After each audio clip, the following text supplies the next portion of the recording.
It was back in 2020 when we last reviewed the Orbea Oiz. At the time, the Oiz was available in both 100mm travel XC version and 120mm travel TR version. And that changes for 2023, with Orbea bringing those two platforms together to develop what it believes is the ultimate contemporary race machine. Now, it certainly looks the goods, but is it enough to take on the best XC bikes on the market? Well, I've been testing the new Orbea Oiz over the past couple of months to find out.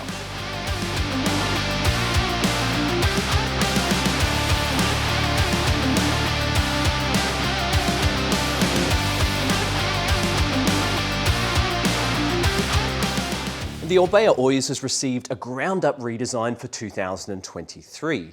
It's still Orbea's flagship cross-country race bike, but it's now equipped with 120mm of travel front and rear, and that puts it into similar territory as the Scott Spark RC, the Specialized Epic EVO, and the Pivot Mach 4 SL. The new Oiz frame is produced in 3 different variants. There's an alloy frame and 2 carbon frames, which are called OMR and OMX. OMX is the premium carbon option, and it's said to be one of the lightest full suspension frames on the market.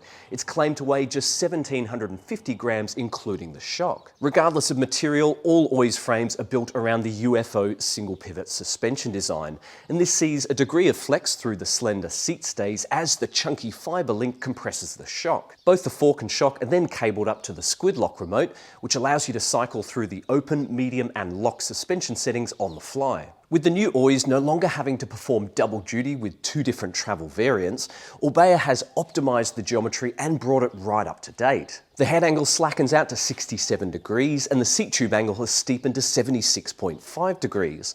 The reach has also increased. On the medium size that I've been testing, that comes in at 450mm. The rear centre length remains nice and short at 432mm, and the BB drop at 42mm is quite low. There are no fewer than 11 models in the Orbea Oiz lineup for 2023, and prices will start at a bit over $4,500 for the Oiz H30. The bike that I've been testing sits somewhere in the middle of the range. This is the Orbea Oiz M10, and the current retail price on this is $9,500 Australian dollars. That gets you a Fox Factory Series suspension package with a 34 step cast fork and a float DPS shock. There's a Shimano XT group set and a 125mm travel dropper post.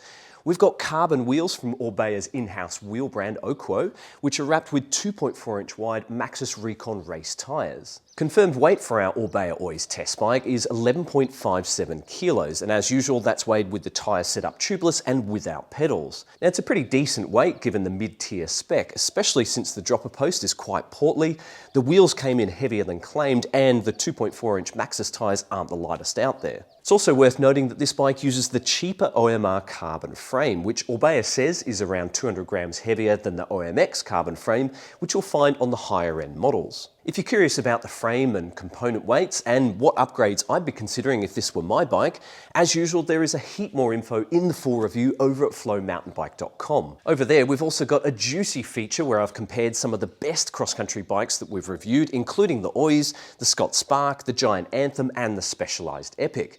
If you're keen to check it out, I'll put a link in the video description below. Out on the trail, the new Orbea Oiz carries over much of what we liked about the old bike while bringing about some notable improvements. For a start, the increase in travel means the suspension is considerably smoother and deeper. It's impressively plush for an XC bike, providing loads of grip and control over rocky terrain. There's good support for soaking up bigger impacts, and that gives you a wider margin for error compared to a shorter travel bike. Along with its low BB and long wheelbase, the Oiz offers a confidence-inspiring stance on the descents. The raked out front centre does require you to actively weight the grips in order to keep the front end sticking. I was caught out a couple of times during the first few rides where I'd occasionally feel the front tyre drifting through a dusty berm. Much like a modern trail bike, you'll benefit from straightening your legs and bending your elbows in order to get your chest further over the stem. As well as improving front-end traction, I found this riding position reduced leg fatigue as I wasn't squatting down so much like I would be on a firmer and twitchier bike. Now, it isn't just about the descents. The Oiz is still very quick on the climbs thanks to its efficient pedalling manners and its remote adjustable suspension. The squid lock remote itself is unchanged from the previous version, which is a good thing. The smooth paddle shape is one of the most ergonomic out there, and it offers a nice defined click between each setting.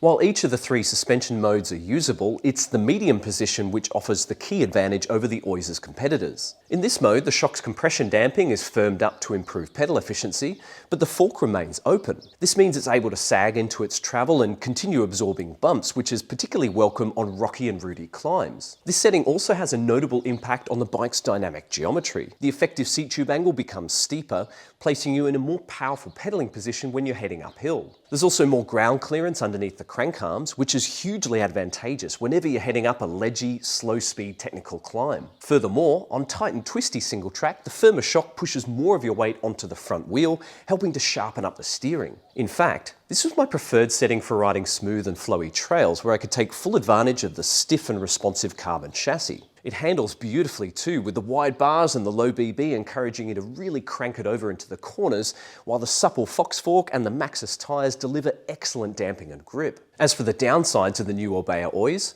well, I have to say that I'm not totally convinced by the headset cable routing. Shift performance isn't as good as it could be due to the tight bends in the cable, and the split headset spaces are quite fiddly. I also ran into an issue on the Oiz trying to fit a second bottle on the seat tube, with most 600ml bottles actually contacting the base of the shock. Now, I suspect this won't be an issue on the larger frame sizes, but for those on a small or a medium, you might need to seek out a specific bottle and cage design to fit in that secondary position. Out on the trail, while the suspension on the Oiz is plusher and more effective than most XC bikes I've reviewed, the rear end doesn't track as well as the DW Link suspension on the Pivot Mach 4 SL. When pedaling over rocky terrain, the Oiz can bounce around a bit, with the rear tyre occasionally scrabbling for grip. This is a downside of employing a single pivot suspension design with a high level of anti-squat.